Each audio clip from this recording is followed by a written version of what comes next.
दोस्तों जय हिंद। स्वागत है अपने YouTube चैनल लाइफ स्कूल में। जैसा कि आपको पता है कि सीटेट का एग्ज़ाम बहुत जल्दी होने वाला है और उसी को ध्यान में रखते हुए हमने सीटेट के लिए बहुत सारी क्लासेस डिस्कस करी हैं। दोस्तों अब जो समय रह गया है वो बहुत कम रह गया है, तो अब समय आपको खुद को जांचने का समय आ गया है। तो आज से एक श्रृंखला स्टार्ट करी गई है दोस्तों, सीटेट 2021 के नाम से। इसमें आपको प्रत्येक सब्जेक्ट के जितने भी संभावित प्रश्न हैं दोस्तों, वो देखने के लिए मिला करेंगे दोस्तों। ये प्रश्न ऐसे सेट करे गए हैं दोस्तों जो कि आपको सीटेट 2021 में हूबहू देखने के लिए मिलेंगे। दोस्तों प्रत्येक प्रश्न को बहुत अच्छे से सेट किया गया है, तो आप बिल्कुल भी प्रत्येक प्रश्न को मिस नहीं करेंगे और आंसर देंगे दोस्तों। और कमेंट बॉक्स में ज़रूर बताएंगे लिख के कि आपने कितना स्कोर किया है। दोस्तों खुद को जांचना ही एक सही रणनीति होती है। आप थ्योरी पढ़ना चाहें तो थ्योरी पढ़ते रहिए, लेकिन आप 2-3 घंटे दिन में सीटेट के लिए आपको प्रैक्टिस के लिए निकालना बहुत ज़रूरी हो जाता है। तो हम आज दोस्तों सीडीपी यानी कि बाल मनोविज्ञान के कुछ प्रश्न हैं दोस्तों, उन्हें डिस्कस करेंगे जो कि सीटेट प्राइमरी में 30 नंबर का पूछा जाता है। यानी कि 30 प्रश्न 30 अंक के होते हैं। तो कुछ प्रश्न इसमें डिस्कस करेंगे दोस्तों जो कि आपके लिए बहुत इंपॉर्टेंट हो जाएंगे। तो कमेंट बॉक्स में आप जरूर करके बताइएगा कि आपने कितना स्कोर किया है। पहला प्रश्न हम पढ़ लेते हैं दोस्तों। निम्न में से कौन से कथन को सीखने की प्रक्रिया की विशेषता नहीं मानना चाहिए? बोल रहा है कि निम्न में से कौन से कथन को सीखने की प्रक्रिया की विशेषता नहीं मानना चाहिए? ए ऑप्शन है दोस्तों, सीखना एक व्यापक प्रक्रिया है। वी है, सीखना लक्ष्योन्मुखी होता है। सी है, अनअधिगम भी सीखने की प्रक्रिया है। और डी ऑप्शन है, शैक्षिक संस्थान ही एकमात्र स्थान है जहां अधिगम प्राप्त होता है। तो दोस्तों आपने अगर हमसे सीडीपी पढ़ी होगी तो मैंने आपको प्रत्येक प्रश्न में सीटेट में नेगेटिव वर्ड जो होता है, की पॉइंट होता है, उसे बताया है। ठीक है दोस्तों, तो आप देखेंगे कि अब यहाँ पर सबसे पहले प्रश्न में देखिए कि नहीं पूछा गया है। क्या पूछा गया है? नहीं पूछा गया है। तो आपको बहुत अच्छे से याद रखना है कि सीखना एक व्यापक प्रक्रिया है, ठीक है। सीखना लक्ष्योन्मुखी होता है, ठीक है भैया। अनअधिगम भी सीखने की प्रक्रिया है, ठीक है। अब देखिए यहाँ पर आपको एक नेगेटिव पॉइंट दिख रहा होगा, एकमात्र संस्थान। यही इसी से आप लगा लेंगे कि ये जो आंसर है वो गलत हो सकता है। तो इसका राइट आंसर है वो है डी ऑप्शन, बिल्कुल सही बन जाएगा। ठीक है, राइट आंसर इसका जो होगा वो डी ऑप्शन सही होगा। ठीक है दोस्तों, चलिए आपने बिल्कुल सही किया होगा। चलिए अगला पॉइंट, अगला क्वेश्चन देख लेते हैं। और ये क्वेश्चन बहुत इंपॉर्टेंट है, समावेशी शिक्षा से बना है दोस्तों। 5वीं कक्षा के दृष्टिबाधित विद्यार्थियों को, ठीक है, अब दृष्टिबाधित विद्यार्थी के बारे में पूछा गया है कि 5वीं कक्षा के दृष्टिबाधित विद्यार्थी के माता पिता और मित्रों द्वारा उसे दैनिक कार्यों को करने की सहायता की जानी चाहिए। बी ऑप्शन है, विद्यार्थी के साथ कक्षा में सामान्य रूप से व्यवहार किया जाना चाहिए और श्रव्य सीढ़ी के माध्यम से सहायता उपलब्ध करा देनी चाहिए। सी ऑप्शन है, विद्यार्थी के साथ कक्षा में विशेष व्यवहार किया जाना चाहिए। और डी ऑप्शन है, को निचले स्तर पर कार्य करने की छूट मिलनी चाहिए। तो आप अपना टिक कर लीजिए, मैं कुछ समय दे रहा हूं आपको। चलिए, तो दोस्तों आपने टिक कर लिया होगा। इसका जो राइट आंसर बनेगा दोस्तों वो बनेगा बी ऑप्शन। बी ऑप्शन बिल्कुल सही आंसर है दोस्तों। तो इसका जो राइट आंसर है वो है बी। ठीक है, तो बी ऑप्शन इसका सही आंसर है। तो अब आपने देखा होगा दोस्तों कि इसका बी आंसर सही है। के माता पिता और मित्रों द्वारा दैनिक कार्यों को, नहीं भैया ये नहीं हो सकता। के साथ कक्षा में विशेष व्यवहार, नहीं ये भी नहीं। निचले स्तर पर कार्य को छूट, बिल्कुल नहीं। ठीक है, तो इसका जो राइट आंसर हो जाएगा वो बी ऑप्शन सही हो जाएगा। चलिए अगला प्रश्न देख लेते हैं। और ये प्रश्न आपके लिए बहुत इंपॉर्टेंट है, कल ही मैंने इसके ऊपर वीडियो बनाई है दोस्तों, बहुत ही इंपॉर्टेंट है आपके लिए। चलिए प्रश्न आपका बोल रहा है कि प्याजे के अनुसार निम्न में से कौन सी अवस्था में बच्चा अमूर्त संकल्पनाओं के विषय में तार्किक चिंतन करना आरंभ कर देता है? देखिए बोल रहा है कि अमूर्त संकल्पनाओं के विषय में तार्किक चिंतन करना आरंभ कर देता है। प्याजे ने 4 अवस्थाएं दी हैं, आपको भी पता है, मैंने बताया भी है। अभी वीडियो नहीं देखा है तो लिंक उसका डिस्क्रिप्शन में है, आप जाके देख लीजिए। ठीक है, तो ए ऑप्शन है औपचारिक संक्रियात्मक अवस्था जो 12 से ऊपर होती है। बी ऑप्शन है संवेदी प्रेरक अवस्था जो 0 से 2 वर्ष होती है। सी ऑप्शन है पूर्व संक्रियात्मक अवस्था और डी ऑप्शन है मूर्त संक्रियात्मक अवस्था। तो आप अपना टिक करिए दोस्तों। अमूर्त संकल्पनाएं मैंने किस में बताई थी आपको, तो अगर आपने वीडियो मेरी देखी होगी तो आप बिना ही समझे कुछ तुरंत टिक कर देंगे कि औपचारिक संक्रियात्मक अवस्था जो है इसका राइट आंसर बिल्कुल सही आंसर हो जाएगा। ठीक है दोस्तों, तो इसका जो राइट आंसर है वो है औपचारिक संक्रियात्मक अवस्था। दोस्तों आपको मैंने बताया है कि संवेदी प्रेरक में बच्चा जो है वो ज्ञानेंद्रियों के माध्यम से ज्ञान अर्जित करता है। दोस्तों इस अवस्था में दोस्तों आप कह सकते हैं कि गणती जो कह सकते हैं आपके ये जो पूर्व संक्रियात्मक अवस्था होती है, इसमें दोस्तों जो बच्चा होता है वो निर्जीव वस्तुओं को सजीव, जैसे मैंने बताया था कि खिलौना अगर टूट जाता है तो वो बच्चा रोने लगता है, बोलता है किसी चोट लग गई होगी वगैरह वगैरह, बहुत सारी चीज़ें बताई हैं, वीडियो को देखिए। और मूर्त संक्रियात्मक अवस्था में दोस्तों प्याजे जी ने कहा है कि इसमें बच्चा विद्यालय जाना आरंभ कर देता है, दोस्तों गणितीय संक्रियाओं को बहुत अच्छे से सॉल्व करने लगता है। ठीक है, तो इसका जो राइट आंसर होगा वो होगा दोस्तों अमूर्त संक्रियात्मक अवस्थाएं। चलिए आगे देखेंगे, यानी कि इसका राइट आंसर ए ऑप्शन सही है। अगला प्रश्न है दोस्तों, ये भी प्रश्न आपके लिए इंपॉर्टेंट हो जाता है और ये प्रश्न वही है दोस्तों, ये लास्ट ये वाला प्रश्न है, देखिए ये। चलिए ये प्रश्न क्या बोल रहा है कि निम्नलिखित में से कौन सा बच्चा की सामाजिक मनोवैज्ञानिक आवश्यकताओं के साथ संबंध नहीं है। देखिए पूछा है कि बच्चे की सामाजिक मनोवैज्ञानिक आवश्यकताओं के साथ संबंध नहीं है। ठीक है, नहीं है, तो ए ऑप्शन है संवेगात्मक, क्या है ऑप्शन दोस्तों, संवेगात्मक सुरक्षा की आवश्यकता। बी ऑप्शन है शरीर में अवशिष्ट पदार्थों का नियमित रूप से बाहर निकलना। सी ऑप्शन है सानिध्य या संगत दोस्तों की आवश्यकता। और डी ऑप्शन है सामाजिक अनुमोदन अथवा सराहना की आवश्यकता। तो आप अपना टिक कर लीजिए। तो दोस्तों आपने जरूर टिक कर लिया होगा। इसका जो राइट आंसर हो जाएगा दोस्तों वो हो जाएगा शरीर में अवशिष्ट पदार्थों का नियमित रूप से बाहर निकलना ही दोस्तों आवश्यकताओं का संबंध नहीं कहलाता है। ठीक है, तो इसका जो राइट आंसर है वो है बी ऑप्शन सही है।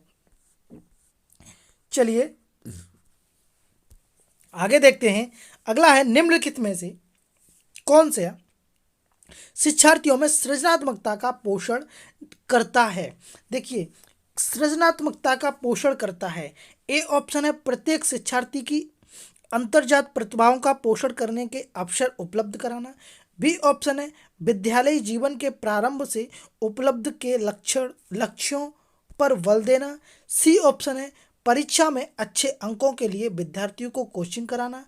और डी ऑप्शन है अच्छा शिक्षा के व्यवहारिक मूल्यों के लिए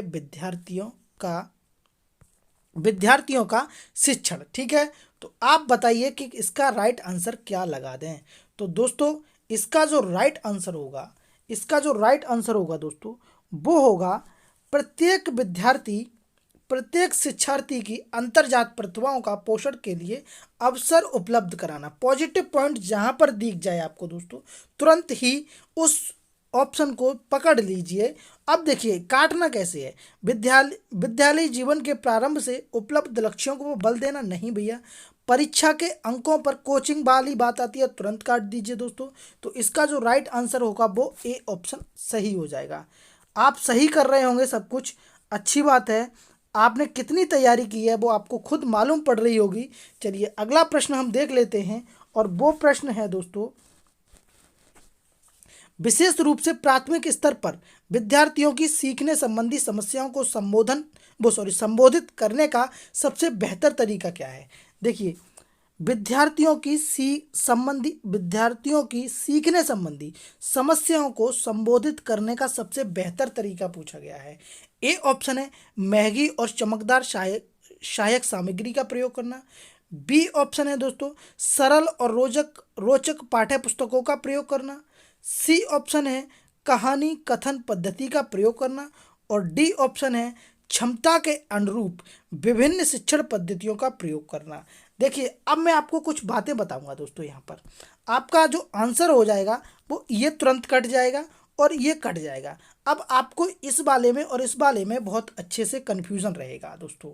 दो ऑप्शन में बहुत अच्छे से कन्फ्यूज़न रहेगा कि ये वाला लगाएं कि ये वाला लगाएं। तो देखिए आपका यहाँ मतलब है कि बच्चे की क्षमता के अनुरूप विभिन्न शिक्षण पद्धतियों का प्रयोग करना।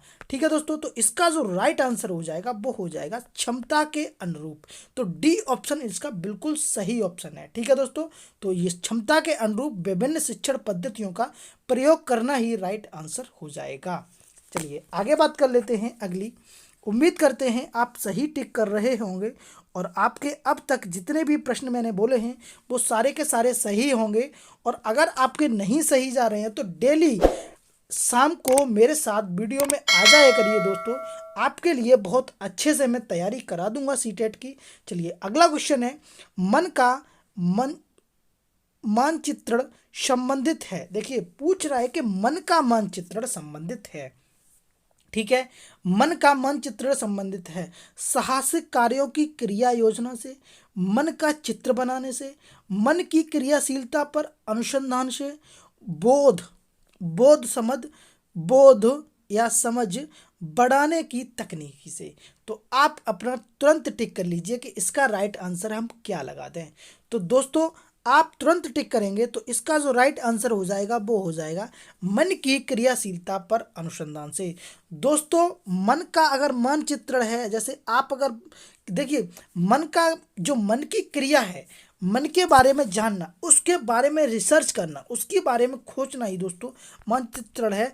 तो आप इसका जो राइट आंसर कह सकते हैं वो मन की क्रियाशीलता पर अनुसंधान करना ही इसका राइट आंसर हो जाएगा।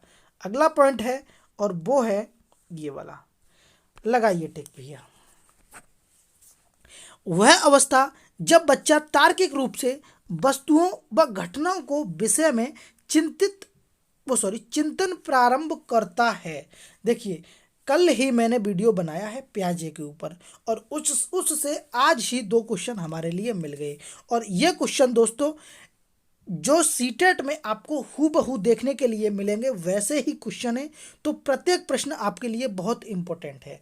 तो बताइए, प्रश्न मैं दोबारा पढ़ देता हूं कि वह अवस्था जब बच्चा तार्किक रूप से वस्तुओं व घटनाओं के विषय में चिंतन प्रारंभ कर देता है। बताइए, औपचारिक संक्रियात्मक अवस्था जो 12 से ऊपर होती है, पूर्व संक्रियात्मक अवस्था, मूर्त संक्रियात्मक अवस्था, संवेदी प्रेरक अवस्था। तो आप अपना टिक कर लीजिए। दोस्तों मैंने आपको कल ही बताया है कि तार्किक रूप से जब बच्चा सोचने लगता है, चिंतन उसमें हो जाता है, विद्यालय जाने लगता है दोस्तों, वो अवस्था होती है मूर्त संक्रियात्मक अवस्था। और इसकी जो एज बताई गई है प्याजे के द्वारा वो 7 से 11 वर्ष बताई गई है दोस्तों। तो इसका जो राइट आंसर हो जाएगा वो मूर्त संक्रियात्मक अवस्था हो जाएगा दोस्तों। मैं तुरंत ही बता देता हूँ, पूर्व संक्रियात्मक अवस्था दोस्तों 2 से 7 वर्ष बताई गई है। ये जो 12 से ऊपर बताई गई है। और गामी जो संवेदी गामक अवस्था है दोस्तों वो 0 से 2 वर्ष बताई गई है। लेकिन इसका जो राइट आंसर हो जाएगा दोस्तों वो हो जाएगा सी ऑप्शन, इसका राइट आंसर बिल्कुल सही है। ठीक है दोस्तों, सी ऑप्शन इसका राइट आंसर है, ये बिल्कुल सही आंसर है, जो कि 7 से 11 वर्ष है। इसी अवधि में दोस्तों, इसी अवस्था में जो बच्चा है वस्तुओं व घटनाओं के विषय में चिंतन करना प्रारंभ कर देता है। तो इसका जो राइट आंसर है वो सी ऑप्शन है। लास्ट क्वेश्चन आपके लिए मिल रहा है दोस्तों। उम्मीद करता हूं अब तक जितने भी प्रश्न किए होंगे वो सारे के सारे आपके सही होंगे दोस्तों। अगला जो नेक्स्ट क्वेश्चन है वो है, प्राथमिक स्तर पर एक शिक्षक में निम्न में से किसे सबसे महत्वपूर्ण विशेषता मानना चाहिए। दोबारा क्वेश्चन पढ़ रहा हूँ, प्राथमिक स्तर पर एक शिक्षक में, ठीक है, प्राथमिक स्तर पर यानी कि प्राइमरी लेवल पर एक शिक्षक में निम्न में से किसे सबसे महत्वपूर्ण विशेषता माननी चाहिए, यानी कि शिक्षक में। तो देखिए, धैर्य और दृढ़ता, बी ऑप्शन है शिक्षण पद्धतियों और विषय के ज्ञान में दक्षता, सी ऑप्शन है अति मानक भाषा को पढ़ाने में दक्षता, और डी ऑप्शन है दोस्तों पढ़ाने की उत्सुकता। देखिए एक अच्छे शिक्षक में ये विशेषता पूछी गई है कि एक अच्छे शिक्षक में क्या विशेषता होनी चाहिए। आप भी दोस्तों शिक्षक बनने वाले हैं तो आप अपने हिसाब से टिक कर लीजिए कि क्या विशेषता सही रहेगी? क्या पढ़ाने की उत्सुकता ही ठीक है? नहीं है। अति मानक भाषा में पढ़ाना ही सही है? नहीं है भैया। शिक्षण पद्धतियों और विषयों को ज्ञान होना चाहिए। बस शिक्षण पद्धतियों और विषयों के ज्ञान से ही जो शिक्षक होता है वो सही हो सकता है, बच्चों को कर सकता है? नहीं। इसका जो राइट आंसर होगा वो होगा धैर्य और दृढ़ता। इसका सही और सटीक आंसर दोस्तों धैर्य और दृढ़ता ही है। तो ए ऑप्शन इसका बिल्कुल राइट सही हो जाएगा। ठीक है दोस्तों, तो ये 10 प्रश्न थे दोस्तों। 10 में से आपने कितने टिक किए हैं, कितने सही किए हैं, कमेंट बॉक्स में ज़रूर बताइए दोस्तों। और अगर आपको वीडियो लंबा लग रहा है तो साइड में जाके स्पीड बढ़ा लीजिए दोस्तों, वहाँ से आप जल्दी ही वीडियो को पूरे प्रश्नों को कवर कर सकेंगे। नेक्स्ट वीडियो में मिलेंगे अगले सब्जेक्ट के साथ दोस्तों, बहुत ही इंपॉर्टेंट क्वेश्चनों के साथ। ठीक है, धन्यवाद। अगर वीडियो आपको पसंद आया है तो अपने दोस्तों के साथ शेयर कर दीजिए और चैनल को सब्सक्राइब कर लीजिए। वीडियो को लाइक करना भैया ना भूलें।